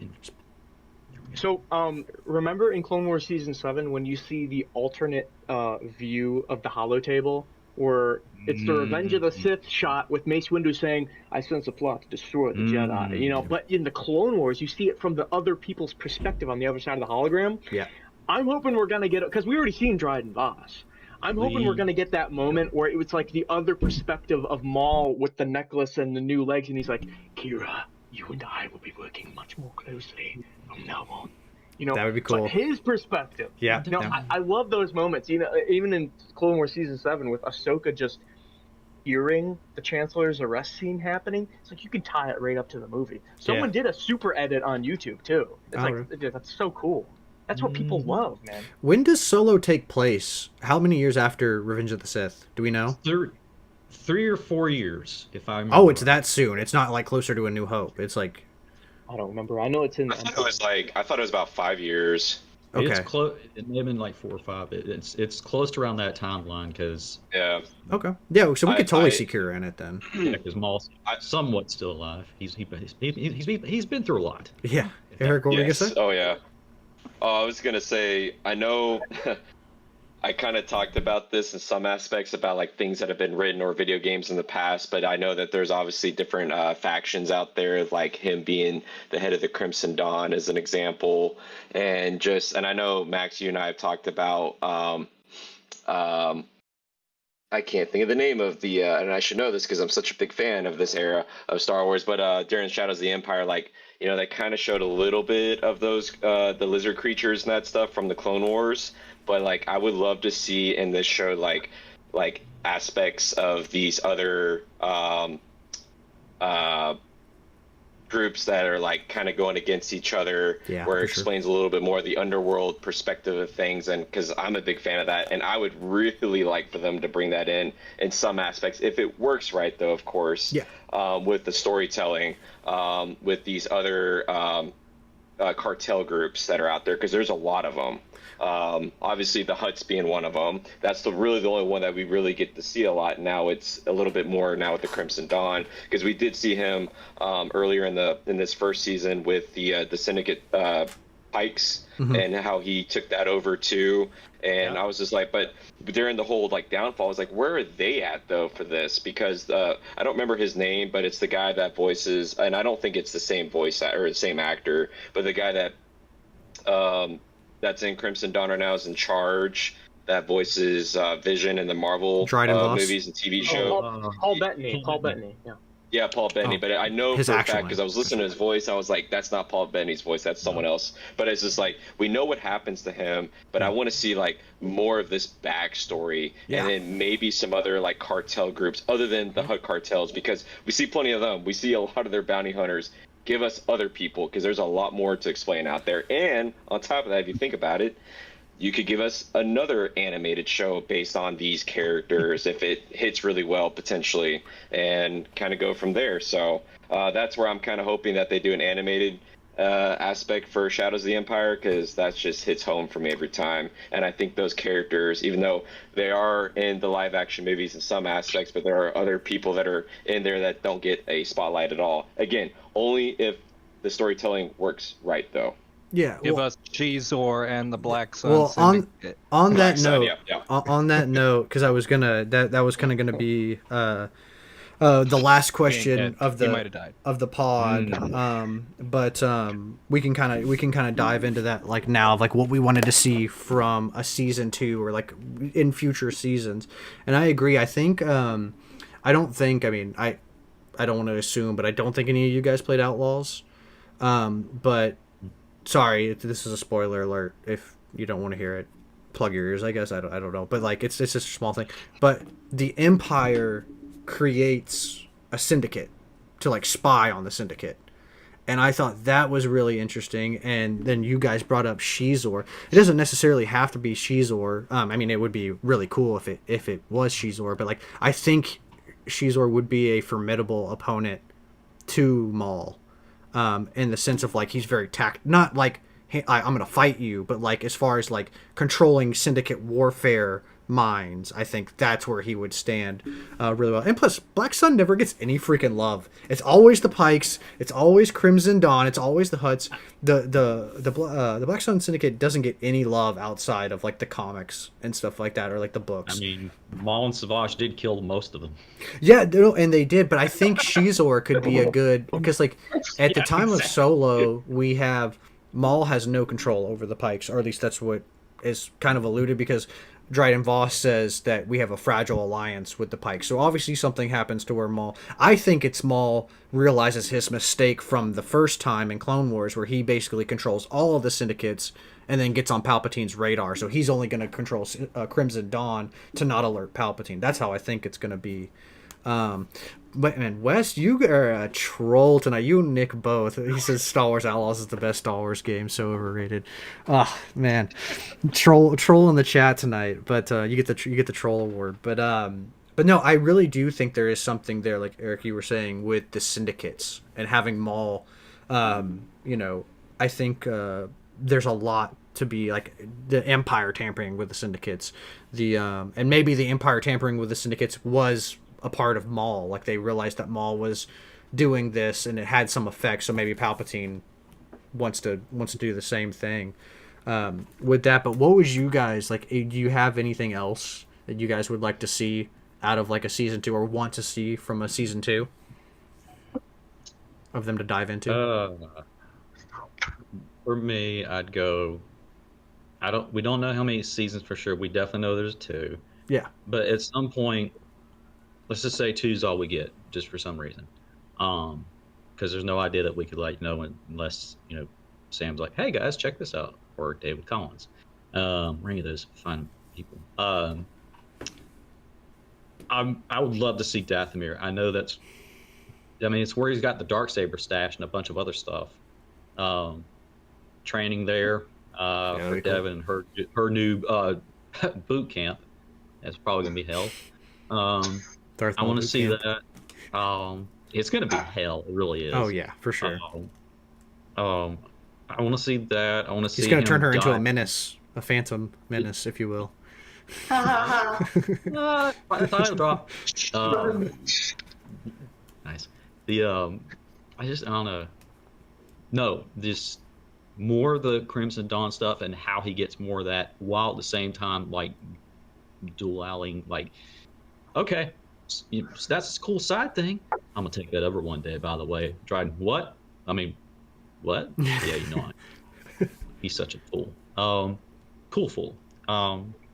Yeah, more of the Crimson Dawn thing, where he's actually gonna get more power, like we did see in Solo, while staying under the radar of Papa Palps.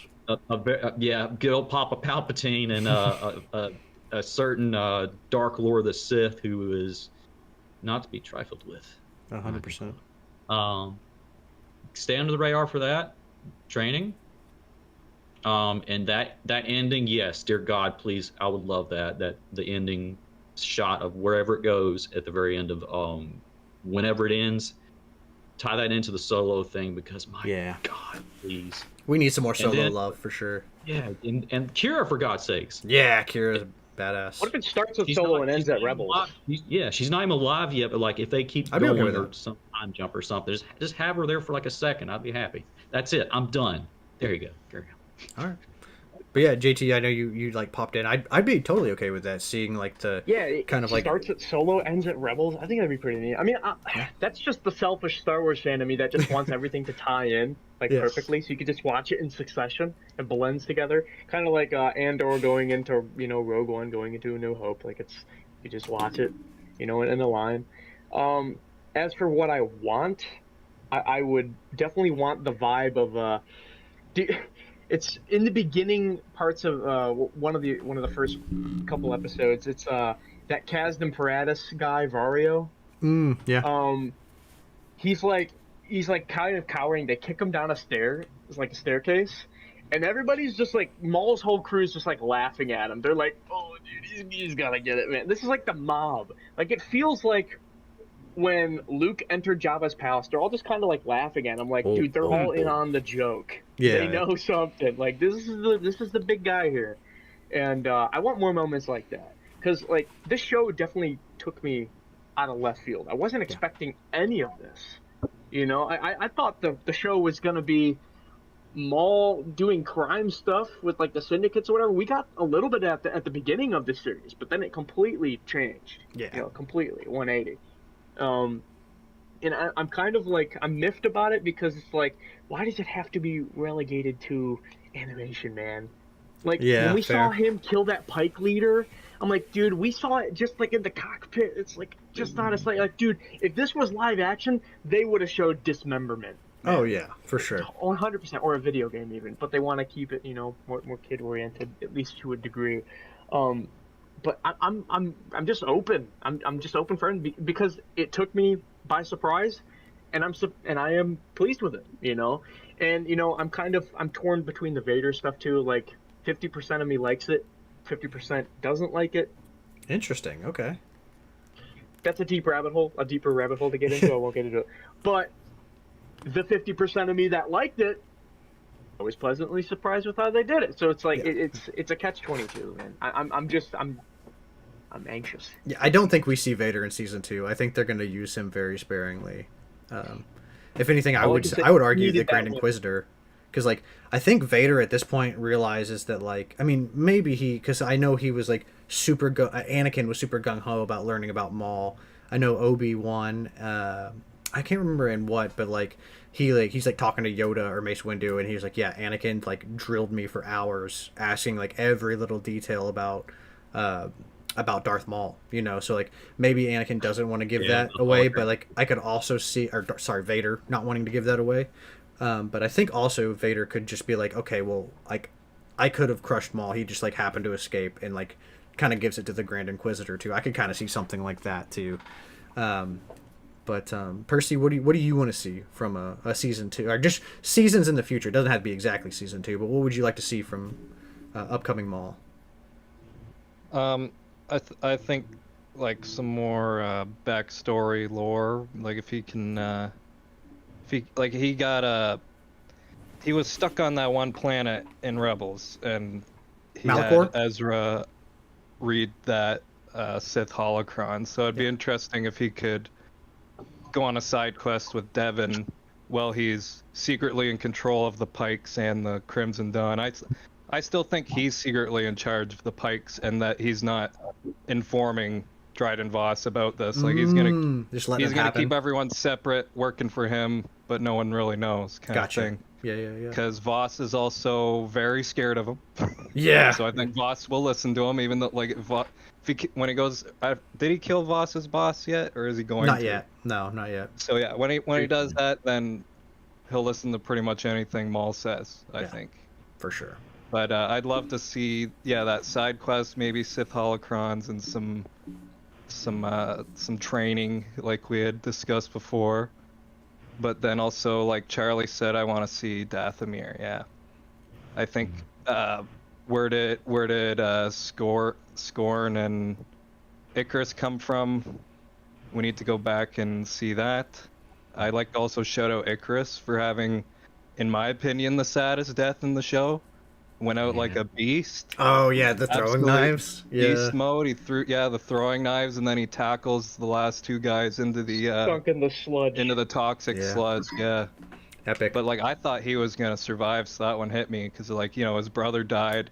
He has the reaction to that, and then he has the connection with Maul. And the other thing, Icarus at the start of the show kicked ass with Darth Maul's lightsaber. Does anyone remember that? Yeah, he did. He frigged up a bunch of the Pikes or whatever. Yep. Or whoever it was. I think it was the Pikes. But I was like, dang, why don't you train that guy? Like, so shout out to Chris. And he probably just wasn't force sensitive, I would imagine. That's why. No, that would be why. That's when you beat the boss's health bar, and like two different colored health bars come behind it. You're like, ah. He's like, son of a bird. Bro, fuck, y'all are popping off in the chat. Freaking Staley's Pebbles and Vader's shoes must have given him a chance he could Lumpy make it. is my hype. Oh my god, y'all are crazy. And then final thing on that is, I'd like to, I think the Grand Inquisitor, if they want to redeem the Barriss Offee arc, they could have the Grand Inquisitor take Barriss on as like a real, like his real partner, and then those two try and hunt Maul down. Interesting. Instead of Vader next season. Yeah, that could be. Because I think in my opinion, the tales about the Barriss was the bad of the. Yeah, I agree. Yeah, it was the lesser of the two, but the Stanleys also brings up a good point that I wonder where Terran Malicos will fall into this, because he's Marcus. technically on Dathomir right now. Easy, Sarah. I have entered the chat. Yeah, Sarah's like, oh. Oh, and what about Marin? Yeah, she's there too. She would be there too. That's okay. Well, time. Yeah. I'll save it for your answer. Go ahead. I yield my time with the Grand. I think if Grand Inquisitor, because in the Clone Wars he was inspired by Barriss, I think those two need to have a better bond. And in my opinion, it was just dumb that Darth Vader didn't kill Barriss when he immediately saw her. Yeah, Like, for sure. bruh, that would bring back memories. Darth Vader in this show needed this win. Oh yeah, Mhm. yeah. Yes. Good one. The only Disney event that I remember him actually being cool was Rogue One. That's a hot take, I know. Oh, we like him in Obi-Wan, but Goddamn right. Pardon my You were warned. Oh no. Yeah. Um, But Sarah, go ahead. Drop some lore on us with Terran Malicos. yeah, so Fallen Order expert here. The Calcustis fanatic here is an understatement. So, well, it kind of depends how many years later they go for season 2, because season 1 takes place, what, 5 years after? Or correct me if I'm wrong, after Revenge of the Sith or Clone Wars, as you do. Are you saying Maul takes place 5 years? Is that what you're saying? How many years does Maul Shadow Lord I take thought it place? was closer to Revenge of the Sith, maybe. I think it's like 3 to 5. I think it's 3 to 5. Oh, Okay, so I could be wrong Okay. on that. I could be wrong, but that was what I thought. drop it in the chat, guys. Yeah. And, Well, here, let me see. I'll look it up. I'll see if I can find it. Yeah, I was about to say. Small Shadow Lord. Shadow Lord. they need just a BBY right on the comic. That'd be nice. It says Maul Yeah, Shadow hold. Lord takes place around 18 BBY before the Battle of Yavin, approximately 1 year after Revenge of the Sith. Okay. So it is Like, closer. so 1 year after Revenge of the Sith? Yeah. So 1 year Okay. after he lost to Ahsoka, basically, or like got out during Order 66. Yeah. Okay. So, canon-wise, how this would work. Okay, so let's say season 2 maybe jumps 2 years. Let's say 2 years, maybe 5. If it's at 5, that's in direct alignment with Fallen Order and Terran Malicos on Dathomir, as well as Marin. Because Marin was a child when, her sisters got wiped out, and that's when Grievous came in and wiped them all out. So if they go in at the timeline when she was a child, maybe we would just see Marin. I'm not counting on it, but I would love that. But I'm not counting on Marin. Terran Malicos might be a possibility. But again, it just depends where in the timeline exactly where they would pit it for it to work. Because by the time Cal meets Terran Malicos, he's already like I don't know if he was already like he was a fully Jedi full Jedi Master that got corrupted at that point. So I don't know if it was like he was there the whole time or if it was like years he had been there. So Also, it's a big planet too. I mean, he could be like on the other side of the planet while Maul's doing something on a different side of the planet. That's just a small part of Dathomir that Cal just happened to travel to. Like Dathomir as a whole is like very huge, and that was just like one corner of the planet that Cal was just happened to stumble upon. So it could work. It just depends where. I mean, I've been begging for this for forever to see Cal in some kind of animated thing, or even the Inquisitor, like the second sister. I keep saying that would be cool to see her backstory and everything. But sorry, I'm going on it. No, you're fine. You're fine. It was all good. Cal right now, but Stanley's, you did this to me, so it's your fault.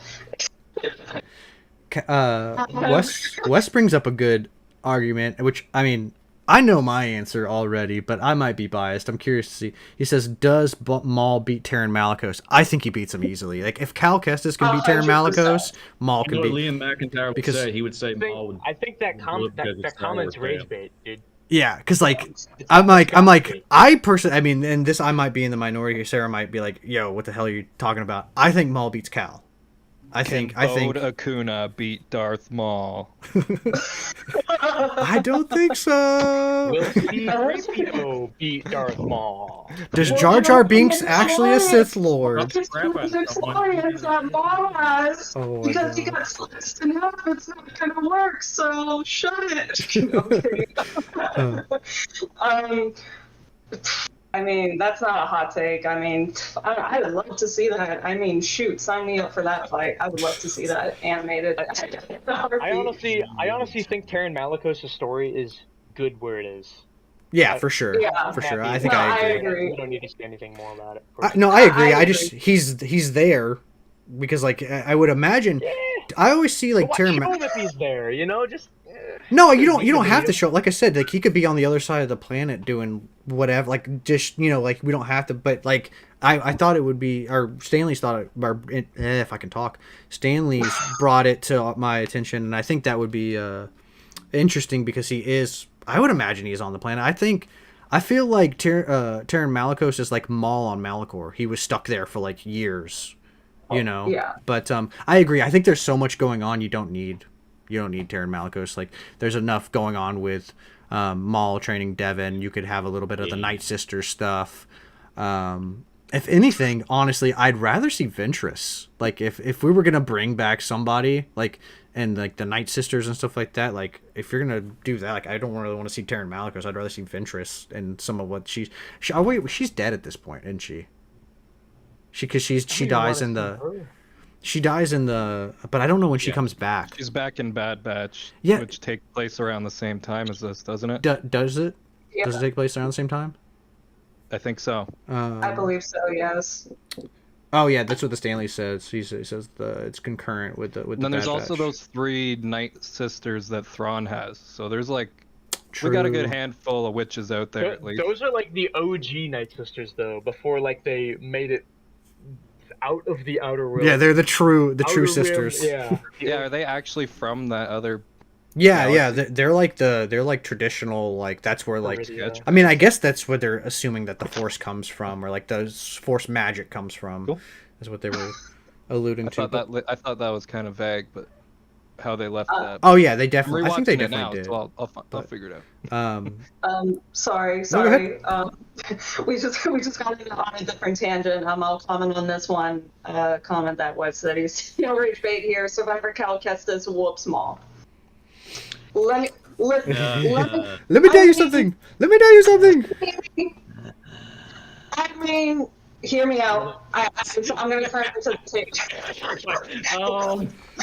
Yeah, I got a thing. I think the podcast is over. We're yeah, I think I gotta go. No, go ahead, Sarah. The tables me where they point the swords at Flynn. That's me right now. I mean, depends. I mean, we have to see where Cal is for Jedi 3 to see how powerful he is. Maybe if he's in that state, I would maybe agree. But the way he kind of had to take down Bode, maybe. But I don't know. That's a discussion for another time. But I'm sorry. Getting on to Maul, what I think for Maul Season 2. I think... I want to be surprised. I definitely want to see more of the crime syndicates because I feel like that's something that's always been mentioned, but we have not physically seen it yet. But unless besides like video games and comics and stuff, but I want to see that adapted finally in animation. Even in Solo, when they were mentioning it, I was getting excited for that. Like that's what actually got me excited with Solo because, yeah, having Han's backstory, I was like, okay, we kind of really didn't need that, but it is what it is. That's just me. But I would love to see that. As for where he and Devin can go and kind of how, like, we'll see the training aspect for sure. But I kind of liked what Percy said. It's like to see them kind of go on side quests and maybe that's how they gain a little bit of knowledge. Maybe like to add logistics to the Sith knowledge, just kind of based on what they both know. What Maul knows and what Devin knows from her Jedi training, maybe they happen to stumble across like a Sith holocron and gain a little bit of knowledge from it. In what era? I don't know. That's a discussion for another time. Maybe it's just like a little bit of something like, oh, like you can like force train someone with this or whatever. Just little things like that. I don't. The syndicate. Sorry. I'm not gonna read that. Y'all are popping off, man. I'm trying to hold it together. I'm shut shit down. No. I'm None of just that. giving up on the chat. I'm not even reading. I'm not. We're already 2 hours and 8 minutes into this call. Yeah. I just see a little these less. stuff, and I'm like, I'm not gonna read it. I'm not gonna read it because I'm gonna get sidetracked, and I feel so bad. I've been taking away time from. No. Hey, everybody has the floor. Everybody has the floor. Yeah, just that, and just keep me surprised. But also just like fan service done well, and I don't want to see Vader again. I feel like Vader was done perfectly here. Yeah. And I loved how he didn't talk. He was just menacing. Just hearing that mechanical hiss was just enough to know, like, whoever's in the room right now, you're either dead or you somehow survived by a miracle. Like, got it done good. Because I feel like Vader can be used only so much to the point where it's like, okay, it's kind of getting cliche now. Yeah, for sure. He's a show queen. Like, it's overdone. So that was perfect. Now I want to see Maul and Devin face other people in other encounters and other syndicates. I feel like that's all I have to say. If I think of anything else. I feel like everyone else has said some really good points, and I got so sidetracked. No, it's. I feel like we've all been a little sidetracked and stuff like that. But yeah, I had some other stuff talking about, like, Star Killer references, because there was tons all over Maul and stuff like that. Thank you, Sam Whitware. And then I also liked the I don't even know how to say it, but that little Scoopy thing that Anakin has. Like Botekin, I think is how do you say it? But I don't know. But you know that little in Phantom Menace, he has like the little, like, like the things in elementary school you had. It was like a little scoop with a ball and you throw it. And Anakin has one. Anakin has one of those in Phantom Menace. But that's what Riley Lawson was playing on the team when the dad goes to see, and that's a Phantom Menace callback when Anakin just has to. Yeah, basically lacrosse. But I thought that was funny. And then we got, Crimson Dawn and Maul and stuff like that. But yeah, Lawson I don't. calls the sport Botekin. There we go, Botekin. I was like, I don't know how to freaking pronounce that, but. From when we're kids. But yes, Wes, I am 100% a Maul Glazer. Him and Luke are my favorites. So you're talking to the wrong guy as far as the. Dude, the word Glazer, man. What are you gonna say? Shill and Grifter next? Like. I am a Maul shill. I have a whole shrine dedicated to Maul. I have like Darth Maul backpacks. I was at his house and he was showing me his glass case. He was like, bro, dude, 100%. 100%. I rest my case. But dude, shills. I will be a Maul shill. I am the biggest Maul shill. I will take that. I take that title and I'll wear it as a badge of honor. We had beaches at Japan. We seen him. Okay. Hey! We agreed not to. That's some things stay in Japan, man. We can't be talking about that stuff. That's podcast PMP's Den podcast after dark. That's the one we talk about that sort of stuff. Subscribe to the Patreon. Yeah, subscribe to the Patreon. No, but yeah, I haven't put everybody's information into the chat yet, but give me 20 minutes and circle back, follow everybody on anything that they have. All these people are super great, and I don't know. I think I said everything I've wanted to say, guys. Do you guys have anything before we kind of close this out? Go ahead, Charlie. Something that Max, you bought up, JT bought up, we all bought up during. Oh my God, how's it been? 2 to 3 years? We did our lightsaber. We did video. Yeah, it's been a minute. Maul has to get a new lightsaber by the end of this. Yeah, he probably takes it from Merrick, right? Like he probably takes either way. I can't wait because that's one of my favorite sabers that he uses. Yeah. With one he's using as the cane. Yeah. He loses the Ventruses, I guess, is the other side that he has. So there it is. It's cool as hell. That'll be interesting to see. We'll see it in the show. I imagine it'll explain that. But yeah, I mean, unless you guys have anything else, I'll close it out and we'll. I do. So do you know JT, go ahead. that chase scene where Devin pulls up in like that speeder that like? Oh, she's Fast and Furious. Yeah.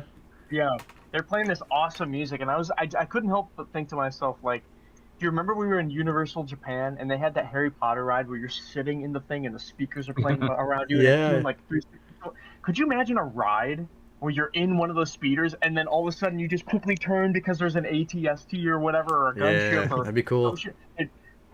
Capitalize on it, Disney. Make a ride out of it. Well, they do kind of have that with the the First Order one, like in the First Order when you have to escape the First Order and you're in like a buggy or something like that, so they could kind of revamp it to be like roller coaster though, like you're actually going speeders. Well, it's more like the Indiana Jones kind of ride that we went on in Japan, but they could totally revamp it into like something you're Good saying, callback. which would be cool. But yeah, no, I'm always down for more rides and stuff like that. But yeah, no, I mean, if you guys are good, I'll wrap it up and we'll go from there. Anybody else have Did anything? Eric say what he wanted the? Oh, he started off show? because he started off with the syndicates, right? Do you have anything else? No, I know we were talking about like Jedi Survivor stuff, and we were just talking about lightsabers, and I think there was one person that wasn't mentioned, and she's super powerful because she almost beats Vader in the second game. Sorry, spoiler alert for those that haven't played it. Is Siri Junda. That would be really cool because she also has an Inquisitor saber. I could see there being some kind of tie-in potentially with her in this TV show somehow. That's a good point. The Cordova guy, I think that's his last name. No, Cordova. Yes. Yeah, I think that would be pretty cool. But again, going back to like the Talon stuff, only if the story works though. If it just doesn't work, don't do it. Right. Just let it be this video game, and then you can work whatever. It's like a conversation that never leaves, man. Yeah. Well, yeah, no, I didn't even think about her. That could be a really cool callback because she's kind of, I guess they're trying to like restart the Jedi Order, right? Like that's kind of the premise of like the first game is she's trying to find the list of names. That's kind of the way that they do things. But or no, that's the second game. Am I tripping? Did they try to find? That's the first one. This is the first one. It's been a minute since I played. One, yeah. Then they get established on the planet in Rogue One. Jeddah. Yeah. Jeddah, yeah, on Jeddah. Yeah. Gotcha. Well, I think that was a good one. It's a good start to being back to doing the roundtables again. I don't know what's I mean, I guess we could have a roundtable for Mando, but like shows, I don't know if do they have anything else announced? I guess Ahsoka that's coming out this year, or is that next year? Ahsoka season 2 later this year. Later this year, okay. Cool. Yeah, So yeah, we'll said a little thing about it, and that was about it. He's like, we're working on it. Not gonna tell you about it though. Is it confirmed that it's coming out this year, Ahsoka season 2? I don't know. Or is it kind of up in the air? When they were at the mall premiere, they did like a little thing, and someone asked about it. Dave was like, "Yeah, we're working on it. That's all I'm gonna tell you." I think I saw something he's editing it right now, so it's like being filmed. I think. Gotcha. Yeah. So it'll probably be like later this year, maybe around Christmas time. You know, insider words. Thank you, Brian, who actually has friends that are doing that. It's got some good juicy stuff in there, so I'm super hyped. And I hate the word peak because everyone's describing this is peak. It's overusing the word, man. Star Wars is not back. We just got a This is the mountaintop, man. This is the mountaintop. The show was a W. Maul Shadow Lord. Let's keep up the hype. Depending on Mando and Grogu, Ahsoka season 2, that'll dictate if it's back in its peak, right? Yeah, for sure. For sure. Rose tinted goggles. Do not be persuaded. What are you talking about, man? Mando and Grogu's gonna be peak. I can't wait to see Grogu use the Force on macaroons. I think that pod racing game is gonna be pretty peak. Dude, I hope so. We need the pod racing game to peak. Yep. Dude, I can't wait to play that. It looks so good. Well, yeah, we can all play it together. Hey, there we go, baby. Star Wars pod racing. I've been grinding. Yeah, well, it's going to be cool because we'll definitely do some lives too where we're all racing each other and stuff like that. I think that'll be a fun kind of Star Wars live. But no, thank you guys for watching and hanging out with us and just being in giant nerds and stuff like that. We've got plenty of stuff coming down the pipeline, roundtables, stuff that I want to do off to the side. But yeah, go give everybody some love on their stuff. It's not up yet, but it'll be up here in the next like 5 or 10 minutes. I'll do it right after this. But thank you guys for watching, and as always, may the force be with you. Peace out.